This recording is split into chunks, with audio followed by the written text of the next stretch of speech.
Están, buenas tardes. Hoy es jueves, es 18 de diciembre del año 2025. Ya ni siquiera es noticia la vieja maniobra de poner tierra de por medio y fingir que como estás a unos cuantos kilómetros, el hedor de tu cloaca no te va a perseguir. Lo de a escándalo nuevo, espantada, a nueva revelación, Sánchez siempre despega. Esto ya nos lo sabemos, pero esta vez por motivo de la cumbre Unión Europea-Balcanes, el presidente del gobierno hoy estaba en Bruselas. Muchos interpretaron que las palabras del que fue su secretario de organización, dirigidas ayer al senador socialista Alfonso Gil, eran en realidad un aviso claro al partido, al que fue su partido. Aquel pregúntese si está usted en condiciones de hacerme a mí un reproche ético, esto es lo que le dijo Cerdán a Gil, hay quien lo leyó de esa manera, como un aviso en realidad al Partido Socialista. Por eso hoy había tanta expectación con esa aparición, ha sido bastante express, de Pedro Sánchez ante los medios que le estaban esperando a su llegada a esta cumbre de la Unión Europea en Bruselas. Bueno, si realmente él, Sánchez, pensó que adelantando la rueda de prensa de final de año varios días se iba a librar de tener que responder a todo lo que pudiera venir después, hoy había una buena oportunidad para demostrar que no iba a ser así. Y el nombre prohibido del día para él hoy era el de Santos Cerdán. Déjenme que les diga que hoy, ya en un intento por tratar de minimizar lo que sonó a aviso, hay quienes aseguran, repasando algunas crónicas en la prensa, que no era para tanto, que se lo dijo porque Alfonso Gil era del club de Pilar Bernabé, de los que falseó su currículum y en su caso estuvo 15 años ocupando cargos públicos sin tener la formación académica de la que presumía. Gil, licenciado en Derecho, y no lo era. ¿Pero de verdad creen que Cerdán solo se refería a eso? ¿Solo estaba hablando de un currículum falso? ¿De verdad creen que en Moncloa y en Ferraz no preocupa ni lo más mínimo qué puede hacer el secretario de organización del partido cuando se vea que está más cerca del banquillo y con seguramente una petición de la Fiscalía de muchos años de cárcel? Solo hay una persona que hoy podía darnos alguna pista, al margen, por supuesto, de las especulaciones, la rumorología, lo que digan algunas fuentes consultadas de diferentes miembros de la cúpula del partido, de cómo han caído realmente esas palabras del que siempre fue el hombre de máxima confianza de la mano derecha del líder del partido. Y esa persona era él mismo, el líder del partido. Mire, por razones evidentes, porque estaba viajando a Bruselas, como saben ustedes, no tuve ocasión de poder seguir esa comparecencia, por tanto no sé en qué contexto y en qué coyuntura dijo efectivamente esas palabras Santos Cerdán. Yo lo que le puedo garantizar es que el Partido Socialista ha actuado con total contundencia, en este caso como en otros que nos han afectado desgraciadamente, y me gustaría que otros partidos políticos hicieran lo propio. Pedro Sánchez dice que no pudo escuchar a Cerdán porque le pilló de camino a Bruselas. Según la agenda del presidente, Pedro Sánchez estuvo a las 11:30 en el Círculo de Bellas Artes. Estuvo en el acto sobre el Pacto de Estado frente a la emergencia climática. Hemos revisado lo que duró ese acto. Duró 1 hora 17 minutos. Es decir, acabó a las 12:47. La comparecencia de Cerdán en el Senado comenzó a las 10 y acabó a las 12:40. No es verdad. No es cierto que Pedro Sánchez no pudiera escucharle porque estaba viajando a Bruselas. Pero ya ni siquiera que nos mienta en esto es noticia. Lo más grave es que el presidente del gobierno siga intentando hacernos creer que él no tiene ni idea, según sus propias palabras, lo acaban de escuchar, ni del contexto, ni de la coyuntura por la que ayer su secretario de organización, investigado por organización criminal, cohecho, tráfico de influencias, volvió a sentarse en esa comisión de corrupción sobre lo que su partido hizo durante la pandemia. Nos dejó flipados, dicen hoy desde la cúpula del partido al diario El Independiente. Nos dejó flipados cuando les preguntan por el interrogatorio de Santos Cerdán. Y añaden algo más. Ábalos es un jeta putero. Y le podías ver venir. Pero Santos es peligroso a oscuras y en el callejón, porque esa templanza, la Virgen. Esto lo dice un mando territorial, también al diario El Independiente. Seguramente con Cerdán, Sánchez haya compartido más de un callejón. Y por eso sepa que Cerdán no es como el resto de miembros del clan. Ábalos, Koldo, incluso Aldama, no digieren con buen gusto cada vez que uno de los suyos, o de los que le han tratado como uno de los suyos, les niega públicamente. Eso les enfada. Ahí es cuando se calientan y ahí es cuando empiezan a soltar lastre. Pero Cerdán no es así. Está hecho de otra pasta. A Cerdán no le duele que le digan que es un indecente, que es un psicópata, esto lo dicen también hoy los suyos, que están muy decepcionados, no se lo esperaban. Porque a Cerdán lo que le molesta son otras cosas. Y seguramente por eso todavía se mantiene leal. Ayer insistimos en ello. Cerdán, cuando sale de prisión, amenazó con hablar. Dijo, ya llegará el momento y contaré toda la verdad. Todavía no lo ha hecho. Ayer tuvo ocasión en esa comisión del Senado y ya escuchamos qué es lo que dijo y para qué utilizó su turno de palabra. Pero como en el Partido Socialista todavía están tranquilos con lo que pueda o no decir Cerdán, hoy se pueden todavía permitir este tipo de declaraciones. Por ejemplo, las que hace esta mañana Pilar Bernabé. Me van a permitir, pero creo que el Partido Socialista en estas cuestiones es que me parece que no hay mayor contundencia y claridad. El señor Santos Cerdán no pertenece al Partido Socialista y fue apartado del Partido Socialista a los instantes, como hacemos siempre. Por lo tanto, pues yo, como usted comprenderá, lo que haya dicho el señor Santos Cerdán en la comisión de investigación, pues a mí ya lo veo desde donde lo tengo que ver. Cuanto más lejos, mejor. Cuanto más lejos, mejor, dice Pilar Bernabé. Bueno, algo parecido le ha dicho también hoy Diana Morán. Yo creo que efectivamente está solo porque merece estar solo. Morán también negó una vez a José Luis Ábalos. Dijo que apenas le conocía. No volvió a hacerlo cuando empezaron a salir imágenes en las que los dos se saludaban de manera cariñosa. Claro que no todos hoy en el Partido Socialista lo ven de la misma manera, eso es verdad. Hay quienes creen que estamos ante cataplasmas que no cauterizan la herida. Y en ese bando siempre está el mismo, que es el presidente de Castilla-La Mancha, Emiliano García Paje. Creo que más que ciclo político lo que tenemos hoy es un ciclón judicial, que de avanzar como parece no pone en riesgo un ciclo político. Probablemente lo que puede poner en riesgo es toda una época. Aquí seguramente haya estado acertado Emiliano García Paje cuando habla de ciclón. No fue hace tanto cuando el hijo de José Luis Ábalos, que, según cuenta hoy OK Diario, no le está dando muy buenas noches a Koldo, que hasta le ha pedido cambio de celda porque no soporta sus ronquidos y el olor a tabaco.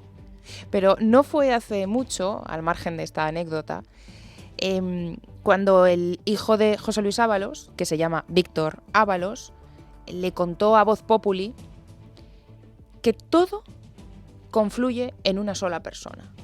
Todo lo que estamos conociendo, todo lo que se está destapando, todo lo que falta por destaparse. Todo confluye, dijo Víctor Ábalos, en José Luis Rodríguez Zapatero.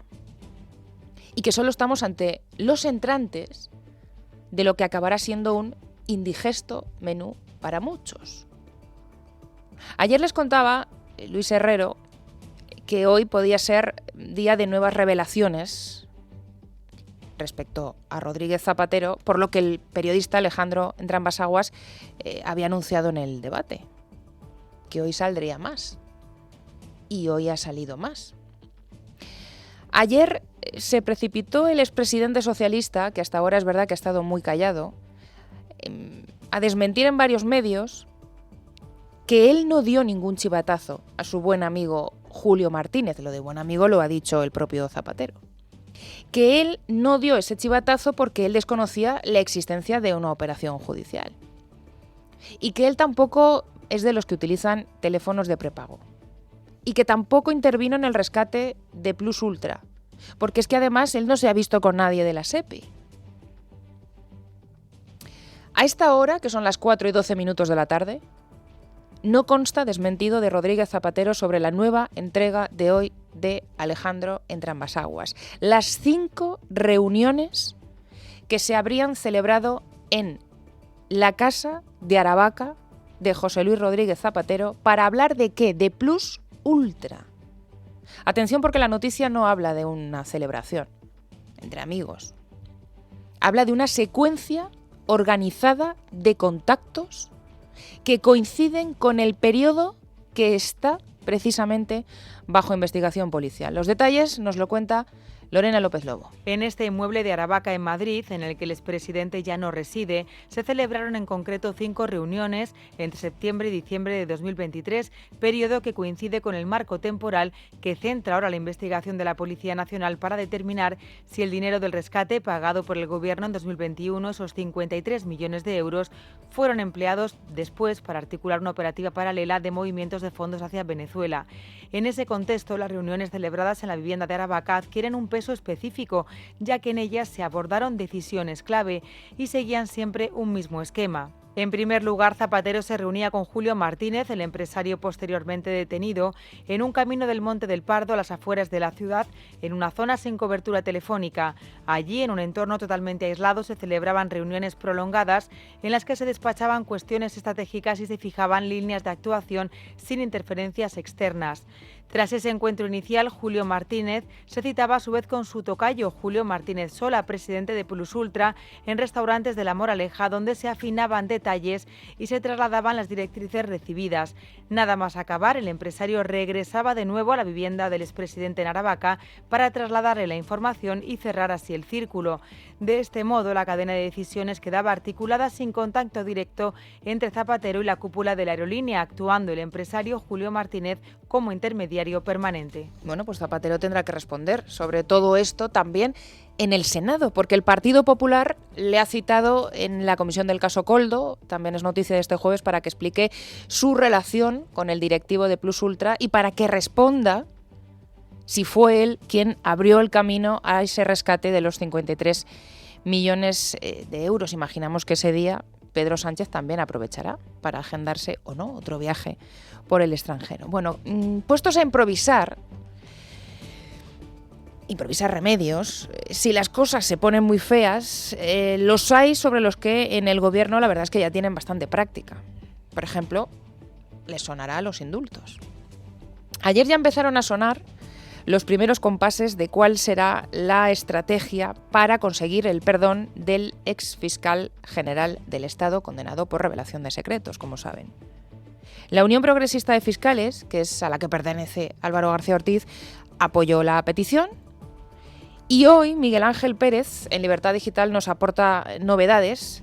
Si el plan A, que siempre ha sido confiar en el presidente del Tribunal Constitucional, Cándido Conde Pumpido, fracasa. Miguel Ángel, buenas tardes. Buenas tardes. Según ha podido saber Libertad Digital, el gobierno de Pedro Sánchez estudia varias opciones para exonerar al exfiscal general del Estado, Álvaro García Ortiz, de la condena del Tribunal Supremo o bien evitar su expulsión de la carrera fiscal tras ser condenado a 2 años de inhabilitación por un delito de revelación de secretos tras la filtración contra el novio de la presidenta madrileña Isabel Díaz Ayuso, Alberto González Amador.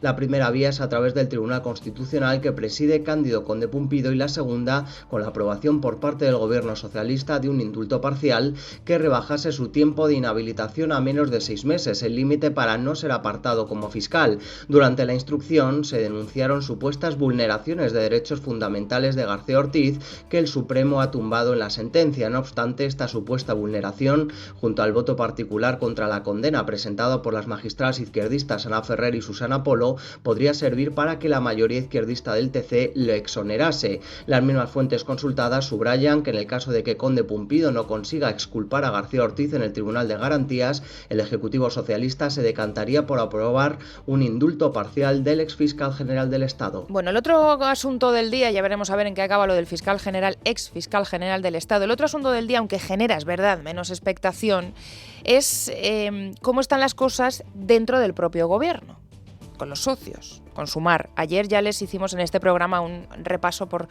todas las veces que la vicepresidenta del gobierno, Yolanda Díaz, se ha enfadado mucho con Pedro Sánchez, para después quedar en nada y seguir formando parte del gobierno. Mañana ya saben que Pedro Sánchez le ha encomendado a su secretaria de organización, a Rebeca Torró, que sea ella la que reciba y despache a los representantes de Sumar pues a modo de terapia, entendemos. Seguramente lo que nos espere después será un comunicado de un par de líneas diciendo que todo ha sido cordial, que buen ambiente y que la coalición goza de buena salud, que es lo que nos vienen diciendo hasta ahora cada vez que Yolanda Díaz se enfada con Pedro Sánchez.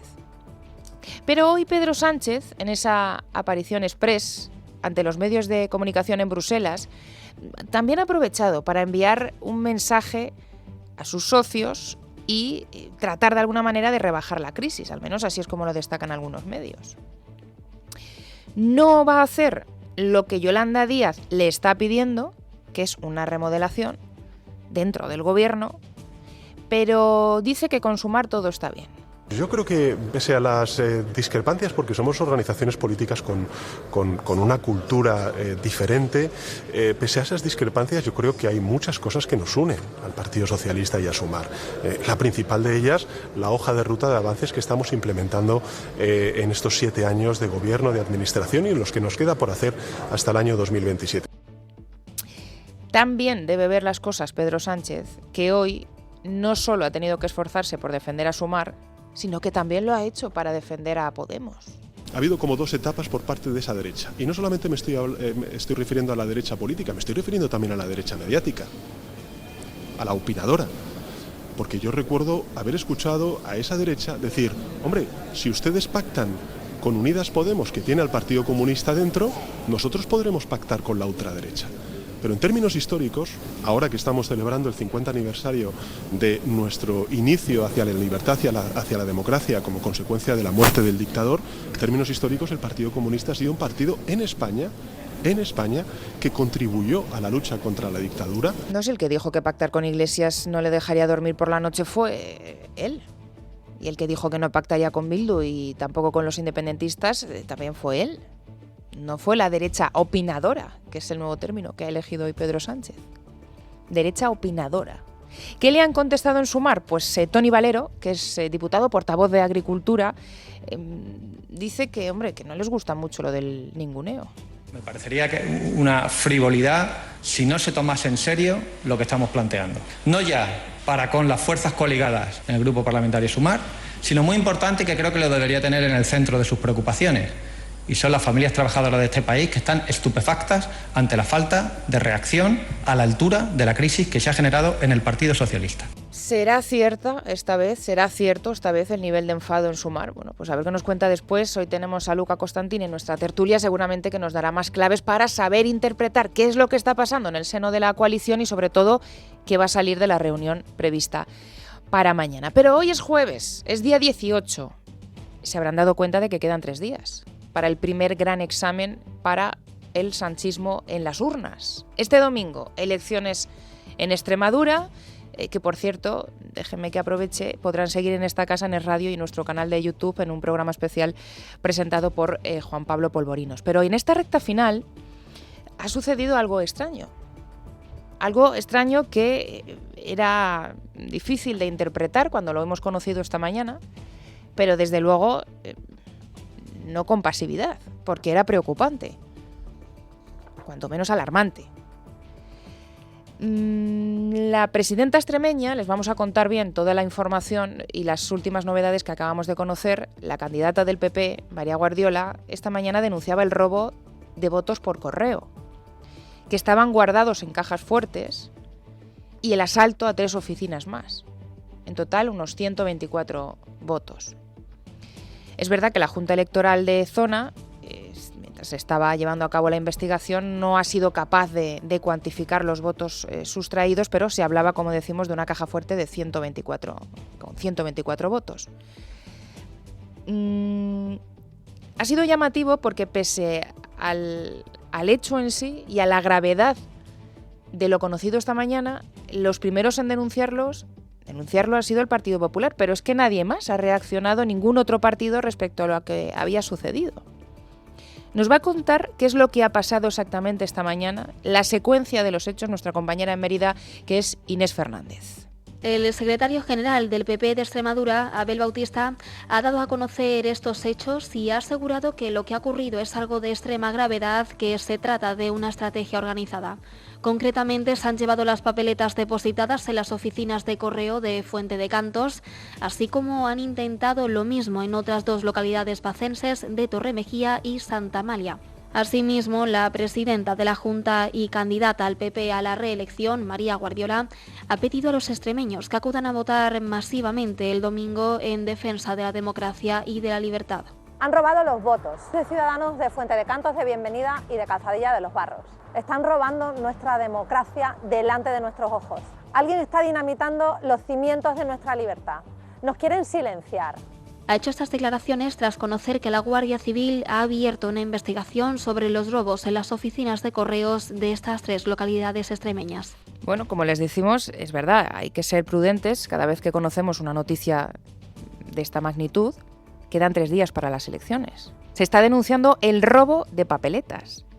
Hay que ser prudentes y hay que esperar a ver qué dicen los investigadores y quién está detrás del robo y qué motivación hay detrás del robo. Pero no nos negarán que no es llamativo que el único partido que ha reaccionado ha sido el Partido Popular. ¿Solo eran del Partido Popular las papeletas robadas? Es lo que nos llamaba la atención cuando hemos conocido los hechos. Tenemos última hora, ya informan varios medios en este instante, de que la Guardia Civil ha encontrado las papeletas. En las inmediaciones de Fuente de Cantos ha encontrado la caja fuerte robada en esta oficina extremeña, que tenía esas papeletas y que además tenía dinero en efectivo. Este ha sido sustraído. La Junta Electoral Provincial de Badajoz ha informado a Correos de que los 124 electores que han sido afectados por el robo de esa caja fuerte pues van a poder emitir nuevamente su voto por correo. Es el diario El País el que, citando fuentes de la investigación, dice que se trata de un acto de delincuencia común. Seguramente en los próximos minutos conoceremos más detalles, pero pese a ello ha sido muy llamativo el hecho de que ningún partido, tampoco el Partido Socialista del procesado candidato Gallardo, se haya referido a estos hechos. Claro que nos van a perdonar la conexión, pero esto nos hace irnos a las primarias de 2014 y a esos mensajes que incorporaba la UCO en su primer informe sobre Santos Cerdán. ¿Se acuerdan del mensaje de Cerdán a Koldo en las primarias de 2014? ¿Se acuerdan del mete las 2 papeletas sin que nadie te vea? ¿Se acuerdan de cómo reaccionó ante ese escándalo el vencedor de esas propias primarias, Pedro Sánchez? Yo he conocido también ese mensaje. Me parece que está hablando de 2 votos. Quiero recordar que en 2014 y en 2016, en las 2 primarias que me presenté, votaron más de 130.000, o hay 130.000 militantes en nuestra organización, y que en 2014 creo recordar que gané por más de 17.000 votos. Los procesos de primarias en el Partido Socialista son procesos con absoluta garantía, Y creo que ese WhatsApp, ese comentario de 2 votos, pues, ¿qué quiere que le diga? Pues si 2 votos no eran nada, imagínense 124. 4:26 de la tarde. Hoy nos hemos pasado un poquito de tiempo. Vamos a repasar el resto de titulares del día también con la ayuda de Esther Nieto. ¿Qué tal? Bienvenida, buenas tardes. Buenas tardes, ¿qué tal, Esmeralda? Comenzamos con la última hora. El Tribunal Supremo ha dado al Gobierno un plazo de 30 días para hacerse cargo de los menores extranjeros no acompañados solicitantes de asilo que se encuentran en la Comunidad de Madrid. Esta orden responde a una medida cautelar solicitada por el Gobierno madrileño que pidió al Estado que garantizara que estos menores puedan acceder y permanecer en el Sistema Nacional de Acogida de Protección Internacional. Ahora bien, la Administración del Estado reconoce que hay 38 menores en esta situación, mientras que la Comunidad de Madrid habla de 50.